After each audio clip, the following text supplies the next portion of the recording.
Right, let's talk about the Profoto Connect Pro for Canon cameras. Let's take a look at it physically. We have an on button, which also serves as the flash test button, and a fantastic upgrade as we're getting this chunkier hot shoe connector. There are no other physical connections. Firmware updates are done wirelessly through the Profoto app. There's a lot of emphasis on the groups. We have 6 groups to choose from, A to F, which we can access via the 4 physical buttons on the left. By double-clicking the button, I can highlight all the groups to adjust the power settings as one. By holding down the button, we can put the heads into standby mode. The TTL function now has a dedicated button, which they call Auto. Above that, we have a dedicated switch for the modeling bulb. To access the menu, hit the button in the center of the dial. If I go to Air Channel, I have the option of 100 channels to choose from. The next option is the control mode. This is a new feature.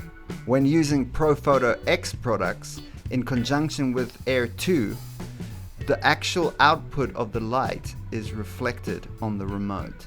Now let's look at the sync settings. I have 3 settings to choose from. The first unlocks all the high-speed sync options from the camera, allowing me to sync up to 1/8,000th of a second. The second option allows me to sync the flash with the rear curtain of the camera. X-Sync switches the remote to a universal mode, allowing it to be used with any brand of camera. We have a Bluetooth setting that we can turn on and off, and we would use this when connecting to the app or when actually shooting with a smartphone. If we go into the advanced menu, we have a bunch of settings that control the sounds, the warning sounds. We can control the screen brightness. There's various modes that could help save power, like standby mode.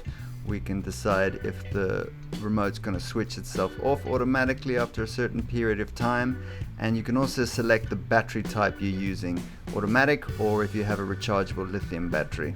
The Canon version of the Connect Pro simplifies many of the advanced features without having to make any adjustments to the camera's settings.